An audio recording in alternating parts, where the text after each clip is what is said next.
எல்லா மூட்டுகள்லையும் வலி வர்றதுக்கு காரணம் கிட்னி பாதிப்பு தான். உங்களுடைய யூட்ரஸ்ல பிரச்சனை வர்றதுக்கு காரணம் கிட்னியினுடைய பாதிப்பு தான். சுகர் வர்றதுக்கு காரணம் வயிற்றினுடைய பாதிப்பு. வாயில புண்ணு வர்ற காரணம், நாக்குல புண்ணு வந்தா ஹார்ட் பாதிச்சிருக்குன்னு அர்த்தம், வாயில புண்ணு வந்தா வயிறு பாதிச்சிருக்குன்னு அர்த்தம், காதுல வலியோ வேற பிரச்சனைகளோ வரும்போது கிட்னி பாதிச்சிருக்குன்னு அர்த்தம். கிட்னியும் பாதிக்கல, உயிர் சக்தி தான் பாதிச்சிருக்கு. எந்த உறுப்பு பாதிச்சாலும் உயிர் சக்தி பாதிச்சிருக்கு. ஆக நோயை பத்தி பயப்படாதீங்க, நோய் பேர்களை பார்த்து பயப்படாதீங்க. ஒரு பெரியவர் வந்தாரு, 75 வயசு அவருக்கு, ஊட்டியில இருந்தாரு, 45 வருஷமா ஆங்கில மருந்து சாப்பிடுறாரு. எவ்வளவு மருந்து?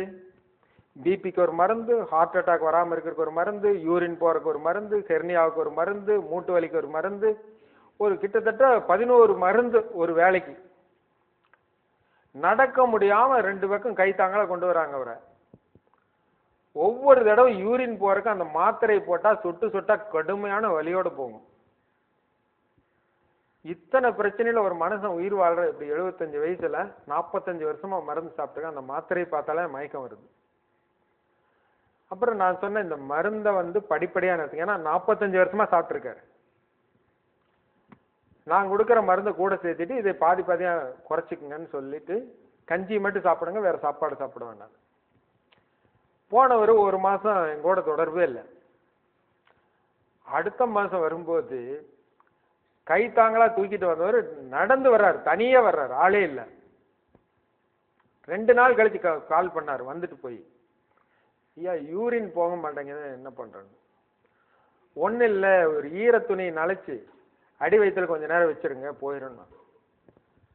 வச்சாரு, போயிருச்சு. அதுக்கப்புறம் யூரின் நார்மல் ஆயிடுச்சு.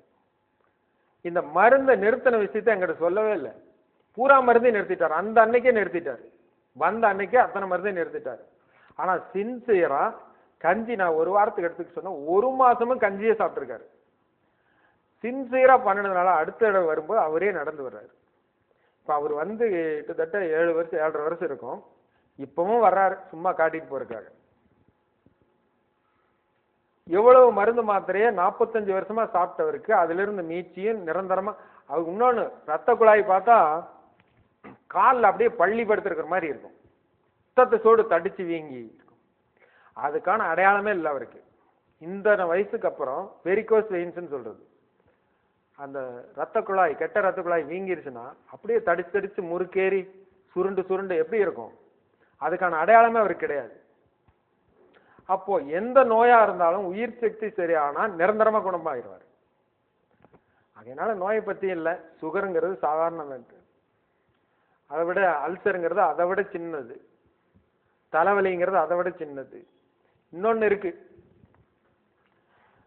ஆங்கில மருத்துவத்துக்கு போனா இமிடியட்டா சரியாகும். ஹோமியோ மருத்துவம் மற்ற மருத்துவ முறைகளுக்கு போனா லேட் ஆகும். அது வரைக்கும் உயிர் இருக்கணும் இல்ல, உயிர் இருந்தால் தான் மருத்துவம் பார்க்க முடியும். அப்போ இப்போதைக்கு ஆங்கில மருத்துவம் பார்த்துட்டு சரியானவரோ ஓரளவுக்கு ஆனவரோ ஹோமியோ மருத்துவம் மற்றவங்க பார்க்கலாம். ஹார்ட் அட்டாக் வந்த ஒரு பேஷண்ட்டுக்கு மருந்த நாக்குல வச்சா அது கரையறதுக்குள்ள அங்க அடைப்பு நீங்கும். அடைப்பு நீங்கன்னா சுத்தமா நீங்கிறது இல்லை, அவருக்கு சுவாசிக்கிற அளவுக்கு, இதயம் இயங்குற அளவுக்கு, அந்த ரத்தம் சப்ளை ஆகிற அளவுக்கு இதயம் இயங்கும். வலி உடனடியா நிற்கும், ஆபத்து கட்டத்தை கடந்து வந்துடுவார். சரியான மருத்துவம் தீவிர நோயில தாங்க முடியாத துடிச்சிட்டு இருக்கிற தலைவலி இருந்தாலும் 10 நிமிஷத்துல சரி பண்ணலாம். ஆனா கொஞ்ச நாள் தொடர்ந்து மருந்து சாப்பிடலாம். கிட்னி ஃபெயிலியர் ஆனதுல 2 வகை இருக்கு. ஒன்னு இயக்க சீர்கேடு, ஃபங்க்ஷனல் டிசார்டர். இயக்கம் குறைஞ்சிட்டு இருக்கும் போதே உடம்புல தொந்தரவு வர தொடங்கிறது. யூட்ரஸ் பாதிக்கும், எலும்புகள்லாம் பாதிக்கும், மூட்டு பாதிக்கும்.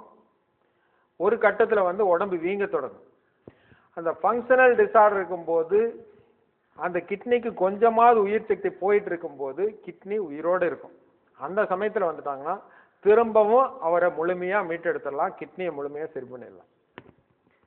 இன்னொரு கட்டத்துக்கு இருக்கு, அந்த லாக்சிக்ஸ்னு ஒரு மருந்து கொடுத்தா பழைய மாதிரியே யூரின் நல்லா போகும், வீக்கமெல்லாம் வாங்கிடும், உடம்புல வீக்கமெல்லாம் வாங்கிடும், குணமானதை போல இருப்பார் பேஷண்ட்.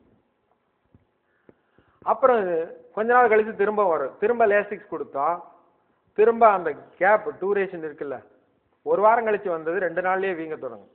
அப்புறம் டெய்லி லேசிக்ஸ் சாப்பிடணும். டெய்லி சாப்பிட்டா சீக்கிரம் டயாலிசிஸ் போயிடணும். டயாலிசிஸ் கண்டிஷன்ல கூட நிறைய பேருக்கு ஃபங்க்ஷன் ஆகிட்டு இருக்கும். அந்த ஃபங்க்ஷன் ஆகிட்டு இருக்கும்போது வந்துட்டா குணப்படுத்திடலாம். ஒரு பேஷண்ட் 2 தடவை டயாலிசிஸ் பண்ணிட்டாங்க கோயம்புத்தூர்ல. அவருடைய மச்சனை வந்து சந்தை கடைக்குள்ள சின்ன ஜவுளி கடை வச்சிருக்காரு. அவருக்கு எங்கிட்ட மருத்துவம் பார்த்து சரி ஆயிடுச்சுன்னு அவர் கூப்பிட்டு வந்தாரு. இந்த மாதிரி 2 தடவை டயாலிசிஸ் பண்ணிட்டாங்க. சரி நீங்க கொஞ்சம் பத்தியமா இருங்க, டயாலிசிஸ் பண்ண தொடங்கியாச்சு, இமீடியட்டா நிறுத்த வேண்டாம். 3 நாளைக்கு ஒருக்கா பண்ணனதை 1 வாரத்துக்கு ஒருக்கா பண்ணுங்க, 10 நாளைக்கு ஒருக்கா பண்ணுங்க, அதை சுத்தமா நிறுத்திடாதீங்க. மருந்த மாத்திரை கரெக்டா சாப்பிட்டு நான் சொன்ன பத்தியத்துப்படி இருந்தா காப்பாத்திடலான்னு சொன்னேன். இவர் மருந்தை வாங்கிட்டு போனாரு. வர்றப்ப நடக்க முடியல, ரொம்ப சிரமப்பட்டு தான் வந்தாரு. மருந்தை வாங்கிட்டு போய் சாப்பிட்டதையுமே இவருக்கு நல்லா இருக்கிற மாதிரி ஃபீலிங் வந்துருச்சு. உடனே டயாலிசிஸ் போறதே மாண்டேன்ட்டாரு. அதோட நிறுத்தியிருந்தா பரவாயில்ல. தண்ணி அடிக்க தொடங்கிட்டாரு. நான் சொன்ன பத்தியத்தை எதுவுமே செய்யல. ஒய்ஃபோட சண்டை போட்டு மசால் ரோஸ்ட் வேணும்னு கேட்கிறாரு. அப்புறம் அவரால் கட்டுப்படுத்த முடியல. அவர் யார் சொன்னாலும் கேட்க மாட்டேன்னு பைப்பு குழாய் அடிக்கி சண்டைக்கு போறாரு, தண்ணி அடிச்சுட்டு. இதுக்கப்புறமும் அவர் ஒரு 6 மாசம் இருந்தார். சர்வேல் பண்ண முடிஞ்சது ஓமியோ மருந்துனால.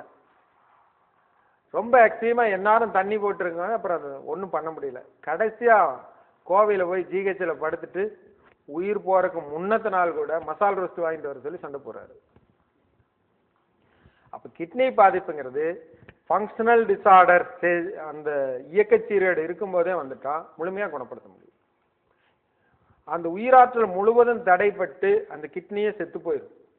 அது சுருங்கி இத்தினுண்டாயிரும். அதுக்கப்புறம் குணப்படுத்துறது கஷ்டம். அந்த அந்த நிலையை நோயாளியினுடைய நிலையை தெரிஞ்சுட்டு செஞ்சிடலாம். இதெல்லாம் ஒரு அடிப்படையான செய்திகள். ஏன்னா சாப்பாட்டில் சாப்பிட்றதன் மூலமாகவே நோய்களை குணப்படுத்த முடியுங்கிறது உண்மைதான். ஓரளவு உண்மை, முழுமையான உண்மை கிடையாது, ஓரளவு உண்மை. நிறைய நோய்களை அதில் குணப்படுத்த முடியும். எப்படி குணமாகுதுங்கிறதா ஹோமியோ தத்துவம் தான். ஒரு சாப்பாட்டை வாயில போடுறீங்க, அதை நல்லா மென்று கூழாக்குறீங்க. கூழாக்கும் போது அந்த சாப்பாட்டில் என்னென்னலாம் இருக்குது, என்னென்னலாம் சத்து பொருள் எல்லாம் இருக்குதுங்கிற செய்தி நாக்கு மூலமா மூளைக்கு போகுது.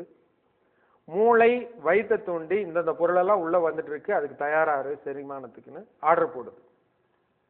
அப்ப அதுக்கு தகுந்த ஆசிட் எல்லாம் உள்ள சுரக்குது. சாப்பிட்ற சாப்பாடு எளிதாக ஜீரணம் ஆகுது. குடல் புண்ணம் தான் மறையுது. அது மாதிரி தொந்தரவு இருக்க சின்ன சின்ன தொந்தரவுகள்லாம் சரியாயிரு. நீங்க சொல்ற சுகர் கூட சரியாகிறதுக்கு வாய்ப்பு இருக்கு.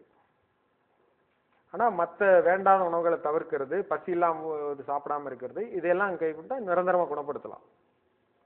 நிறைய நோய்களை குணப்படுத்தலாம். அதுல உண்மை இருக்கு. நம்ம என்ன பண்றோம், டிவி பார்த்துட்டு அள்ளி அள்ளி வாயில போட்டுட்டு அவசரமா 2 நிமிஷத்துல தின்னு போட்டு கையை கழுவிட்டு எங்க போற அவசரமா எங்க ஓடுறோம். ஒரு வேலையும் இல்லைனாலும் ஒரு படபடப்பு வேகம் நம்ம வாழ்க்கை முறையில வந்துருது. ஏன்னா சும்மா அமைதியா இருந்தாலும் ஏதோ குற்ற உணர்வு வந்துருது. இன்னமும் சும்மா இருக்கிறோம் ஒன்றும் செய்யாத மாதிரி. ஆனா இதை புரிஞ்சுட்டு மனவள கலைஞர்கள் இதை எளிமையா விளங்கிக்க முடியும். சாப்பிட்றத பொறுமையா சாப்பிடணும், முழுமையா அதுல கவனம் செலுத்தி சாப்பிடணும், என்ன இருக்குது என்ன இல்லைங்கிறது தெரிஞ்சு சாப்பிடணும். அதுலயே நோய்களை குணப்படுத்த முடியும். பசிக்கிறது இல்லைன்னா எளிமையா ஏதாவது ஒரு கஞ்சியோ கூழோ ஏதாவது கொஞ்சமா குடிச்சிட்டு போயிருங்க. இடையில பசி வரும் தானே பயம். நேரங்கெட்ட நேரங்கிறது என்னன்னா, பசியாத நேரம் தான் நேரங்கெட்ட நேரம். எப்ப பசிக்கலையோ அதுதான் கெட்ட நேரம். எப்ப பசிக்குதோ, ராத்திரி 12 மணிக்கு உங்களுக்கு பசிக்குது, எந்திரிச்சு உட்கார்ந்து எந்த தயக்கம் இல்லாம தேவையான அளவு சாப்பிடுங்க, ஒன்றும் பண்ணாது.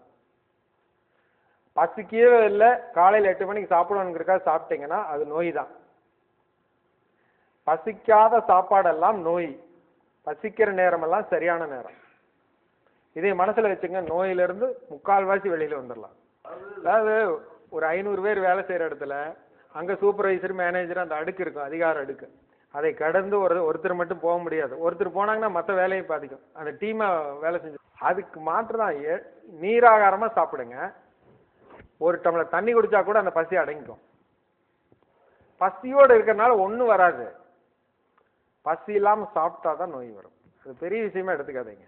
பசி இல்லாதப்பெல்லாம் சாப்பிடாம இருந்து பாருங்க. ஆசிட் வந்து என்னத்தினால ஃபார்ம் ஆகுதுன்னா, இப்ப நாய்க்கு வந்து ஒரு எலும்பு துண்டை போடுறோம், ஒரு மணி அடிக்கிறோம், ஒரு எலும்பை காட்டுறோம், அதுக்கு சல் ஒழுகுது. மணி அடிச்சதையும் எலும்பு துண்டு காட்டு வாங்குறதுக்காக, அதை செரிக்கிறதுக்காக, அதை சாப்பிட்றதுக்கு தயாராகுது, சல் ஒழுகுது. சல் ஒழுக்கிட்டு அதை சாப்பிடுது. இப்போ ஒரு 4-5 நாள் சாப்பிட்டே இருக்குது, மணி அடிக்கிறது, சாப்பாடு போடுறது. இப்போ ஒரு வாரத்துக்கு அப்புறம் மணி மட்டும் அடிக்கிறோம், எலும்பு துண்டை காட்டுல, அதுக்கு சல் ஒழுகுது. மைண்ட் செட்டப், உள்ளுக்குள்ள இருக்கிற சிஸ்டம் அதுக்கு தகுந்த மாதிரி ஆயிடும். அப்ப நமக்கு என்னன்னா, கெடியாரத்தை பார்த்ததையும் உள்ளுக்குள்ள ஆசிட் சுரக்க தொடங்கிடுது, நான் முன்ன சாப்பிடலையேங்கிறது வந்துடுது. அதுதான் காரணமா தவிர நீங்க பழக்கப்படுத்திட்டீங்கன்னா சரியாயிடும். அந்த குறிப்பிட்ட அளவு உடம்புல சூடு குறைஞ்சு போயிடுறது. சில நேரத்தில் சில பகுதியில மட்டும் சூடு குறைஞ்சு போயிடும். சூடு குறைஞ்சு போயிருங்கிறது உயிராற்றல் தடைபட்டுருச்சுட்டு அர்த்தம். அந்த இடத்துல நீங்க அப்படி தலைவலி வரும்போது சுடுதண்ணியே 2-3 டம்ளர் குடிச்சு பாருங்க, உடனே நின்றும். டீ தான் குடிக்கணுங்கிற அவசியம் இல்லை, சுடுதண்ணி குடிச்சாலே நின்றும். டீ தான் தலைவலி குணப்படுத்துன்னு தப்பா நினைக்கிறேன், அதுல இருக்கிற சூடு தான் குணப்படுத்து. தலைவலி வர தொடங்கும் போதே சுடுதண்ணி குடிங்க. தலைவலி வந்துட்டா கூட எவ்வளவு சூடா குடிக்க முடியுமோ, எவ்வளவு தண்ணி குடிக்க முடியுமோ 2-3 டம்ளர் ஒட்டுக்கா குடிச்சிருங்க. குப்புன்னு வேர்க்கும், உடம்பு முழுவதும் சூடாகும், உடம்புல இருக்கிற செல்லெல்லாம் விரிவடைஞ்சிடும். விரிவடைஞ்ச உடனே உயிர் சக்தி வேகமா ஓட தொடங்கும். ஓடிச்சுன்னா தலைவலி போயிடும். எல்லாமே உயிர் சக்தி ஓட்டம் தாங்க. பெயின் கில்லர் வாங்கி போட்டீங்கன்னா தலைவலி உள்ள அப்படியே தான் இருக்கும். இந்த மற்ற நோய்களுக்கெல்லாம் எப்படியோ அதற்கும் அப்படிதான். தைராய்டை வந்து லங்ஸ் தான் நிர்வாகம் பண்ணுது. லங்ஸுக்கு எனர்ஜி குறையும் போது தான், லங்ஸில் ஒரு பார்ட்டில் குறையும் போது தான் தைராய்டு வந்து இதுக்கு எல்ட்ராக்சினோ அல்லது தைராய்டுக்குரிய மருந்துகளோ எடுக்க தொடங்கும் பொழுது மருந்து போட்டால் தான் அந்த சுரப்பி இயங்குற மாதிரி வந்துடுது. மருந்தை போட்டால் தான் இன்சுலின் சுரக்கிற மாதிரி, மருந்தை போட்டால் தான் தைராய்டு சுரக்கும் அல்லது கட்டுப்படும். அதிகமாக சுரந்ததுன்னா என்ன ஆகும்? உடம்பு ஒல்லி ஆயிரும், குச்சியாட்டம் ஆயிருங்க. பசி எக்கச்சக்கமாகும், எவ்வளவு சாப்பிட்டாலும் குச்சியாட்டவே இருப்பீங்க. சுரக்கிறது குறைஞ்சிட்டா ஒண்ணுமே சாப்பிடலினாலும் உடம்பு பெருகிட்டே போகும். அந்த கட்டுப்படுத்துற உறுப்பு வந்து செயலிழந்து போகுது. ஆகையினால உங்க லங்ஸை சரி பண்ணா, தைராய்டுக்கு தேவையான எனர்ஜி பாஸ் ஆச்சுன்னா அது இயல்பா சுரக்க தொடங்கிடும். எல்லா உறுப்புகளுக்கும் ஒரே தான், ஒன்னே தானுங்க. நோய் பேரோ இடத்து பேரோ வேண்டியதில்லை. கால் வெடிப்பு மட்டும் இல்லை, தோல்ல எந்த நோய் வந்தாலும், முகத்துல வந்தாலும் சரி, காலில் வெடிச்சாலும் சரி, அல்லது துணி போட்டிருக்கிற இடங்கள்ல அரிப்பு வந்தாலும் சரி, எந்த இடத்துல தோல்ல நோய் வந்தாலும் அது லங்ஸ் சம்பந்தப்பட்டது, நுரையீரல் சம்பந்தப்பட்டது. நுரையீரலும் பெருங்குடலும் சம்பந்தப்பட்டது. நுரையீரலையும் பெருங்குடலையும் ஒழுங்கு பண்ணா இந்த நோய் தானே சரியாயிரும். சளி தொந்தரவு இருக்கிற எல்லாத்துக்கும் லங்ஸ், இந்த ஸ்கின் டிசீஸ் வரும். ஸ்கின் டிசீஸுக்கு முக்கியத்துவம் கொடுக்க வேண்டியதில்லை, அந்த நுரையீரலை சரி பண்ணாலே ஸ்கின்னில் இருக்கிற எல்லா தொந்தரவும் சரியாயிரும், நிரந்தரமா சரியாயிரும். அரிப்பு மட்டும் இல்லை, சோரியாசிஸ், ஸ்கேபிஸ், அது தோல் நோயில் எத்தனை வகை இருக்கோ அத்தனை நோய்களும் குணப்படுத்த முடியும். மருந்து தான், மருந்து அல்ல அது. ஹோமியோ மருந்து வந்து மருந்து அல்ல. அதை பத்தி டாக்டர் வேலாயுதம் சொல்லுவார். இப்ப ஹோமியோ மருந்துங்கிறது என்ன, ஹோமியோ மருந்தை யார் கண்டுபிடிச்சாங்க அப்படிங்கிற அந்த வரலாற்றை ஒரு சுருக்கமாக ஒரு 10 நிமிஷம் அவங்களுக்கு அது சொல்லும்போது, ஹோமியோ மருந்து எப்படி தயாரிக்கிறாங்க, அதில் இருக்கிறது என்னங்கிற விஷயத்த சொல்லுவார். வேற உயிராற்றல் 12 உறுப்புகள் மூலமா உடல்ல இருக்கிற எல்லா செல்களையும் நிர்வாகம் பண்ணுதுன்னு சொன்னோம். எல்லா உறுப்புகளையும் எல்லா செல்களையும் நிர்வாகம் பண்ணுதுன்னு சொன்னோம். அதே உயிராற்றல் இதயத்துக்கு ஒழுங்கா பாஸ் ஆகலைன்னா அங்க இருக்கிற இரத்த குழாய் சுருங்கி போயிடும், அல்லது தேவையற்ற கொழுப்புகள் போய் அங்க அடைக்கும். அந்த இதயத்துக்கு போற அந்த உயிராற்றலை ஒழுங்கு செஞ்சுட்டா அங்க இருக்கிற கொழுப்பு இருந்தா கரையும், ரத்த குழாய் சுருங்கி இருந்தா விரிஞ்சுக்கும். அதுக்கப்புறம் இயல்பா ரத்த ஓட்டம் ஓடும். அதுக்கப்புறம் ஹார்ட் அட்டாக் பத்தி பயப்பட வேண்டியதில்லை. இதெல்லாம் இயற்கையா எளிமையா முழுமையா குணப்படுத்தக்கூடிய ஒரு நோய்கள் தான். நீங்க அதனால ஹார்ட் அட்டாக் வந்துருமோ, பிபி இருக்குதுன்னு சொல்லியோ, வேற நோய்களை பத்தியோ அடிப்படையில பயத்தையே விட்டுறலாம். நோய் கண்டு பயம் இல்லை அப்படிங்கிறத ஒரு மந்திர சொல் மாதிரி வச்சுக்கோங்க. நான் என்னுடைய இதுல போர்டுலயே அதை போட்டிருப்போம். துண்டறிக்கை வெளியீடு எல்லாத்துலயும் இருக்கும். தலைப்பே வந்து நோய் கண்டு பயமில்லை. இப்ப சொன்ன விளக்கங்களை சீடியா போறோம், அதுலயும் தலைப்பே நோய் கண்டு பயமில்லைன்னு தான் கொடுக்க போறோம்.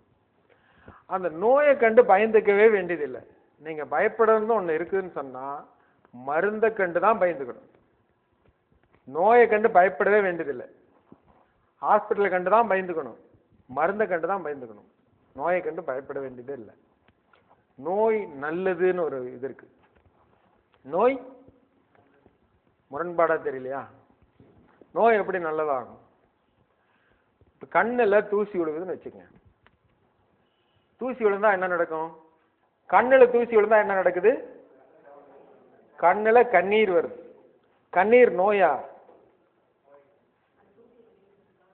தூசியை வெளியேற்றதுக்காக உடல் இயக்கம், உயிர் சக்தி செய்யற முயற்சி அது. நாம என்ன செய்யறோம்? தூசியை உள்ளுட்டுட்டு கண்ணீரை நிறுத்தறதுக்கு மருந்து சாப்பிட்றோம். மருந்தை போட்டா தூசி உள்ளே இருக்கும், கண்ணீர் நின்று போயிடும். இப்போ கண்ணீருக்கிற நோய் நல்லது தானே? சரி, ஒரு விருந்து சாப்பாட்டுக்கு போறோம், கல்யாண வீட்டுல ஃபுல்லா ஒரு எடுப்பு எடுத்துடுறோம். பொருந்தாத உணவு உள்ள போனதையும் கெட்டு போயிருது, ஃபுட் பாய்சன் ஆயிருது. இப்போ உடம்பு என்ன செய்யுது? வாந்தி எடுக்குது. வாந்தி வந்து நோயா? அந்த விஷத்தை, கெட்டு போன விஷத்தை வெளியேற்றதுக்காக உடல் செய்யற முயற்சியில வாந்தி எடுக்குது. இப்ப வாந்தி இங்க நல்லது. அப்ப அந்த கெட்டு போன விஷம் ஈஸியா வெளியேறி இந்த கெட்டு போன பகுதி உள்ளுக்குள்ள சரி பண்றதுக்கான மருத்துவம் பார்க்கணுமே தவிர வாந்தி நிறுத்தறதுக்கு கொடுக்க கூடாது. சரி, வாந்திக்கு போய் மருந்து எடுக்கிறோம். அந்த விஷம் எல்லாம் வாந்தியா வராம உள்ள குடல்ல இறங்குது. குடங்குல இறங்கினா என்ன நடக்கும்? உயிராற்றல் நம் மீது இரக்கம் கொண்டு நம்மை காப்பதற்காக குடலை தூண்டி அதை வயிற்று போக்கா வெளியேற்று. இப்ப வயிற்று போக்கு நோயா? அதுவும் நோய் கிடையாது. நம்மை காப்பதற்காக, நம்மை குணப்படுத்துவதற்காக செய்யற உடல் செய்யற முயற்சி, உயிர் செய்யற முயற்சி. இப்ப வயிற்று போக்கு வந்ததையும் போறோம் டாக்டர்கிட்ட. வயிற்று போக்கா, நீங்க பெட்ல படுங்க, ட்ரிப்பை போடுங்க. ட்ரிப்பை போட்டு 4 நாள் பெட்ல வச்சு ஒரு 10-15,000 ரூபாய் பில்ல பண்ணி வயிற்று போக்கையும் நிறுத்தியாச்சு. இப்போ அந்த பாய்சன் எல்லாம் நேரடியாக ரத்தத்துல கலங்கு. பாய்சன் எல்லாம் ரத்தத்துல கலங்கின உடனே உயிராற்றல் நம் மீது இரக்கம் கொண்டு நம்மை காப்பதற்காக காய்ச்சலை ஏற்படுது. காய்ச்சல் நோயா? அந்த காய்ச்சல், அந்த விஷப்பொருள் வெளியேறினவரும் அதுவே சரியாது. இப்ப காய்ச்சலை நிறுத்தறதுக்கு அலர்ஜி மருந்தோ அல்லது வலி நிவாரணி மருந்தோ அல்லது ஸ்டீராய்டு போல மருந்துகளோ ஏதாவது சாப்பிட்றோன்னு வச்சுக்கோங்க, இதுக்கப்புறம்தான் உண்மையான நோயே தொடங்கும். அந்த விஷப்பொருள் வெளியேறாம உள்ளுக்குள்ள போய் உள்ளுறுப்பை தாக்கி ஹார்ட்லயோ லிவர்லயோ கிட்னிலையோ நுரையீரல்லையோ நோய் ஏற்படும்.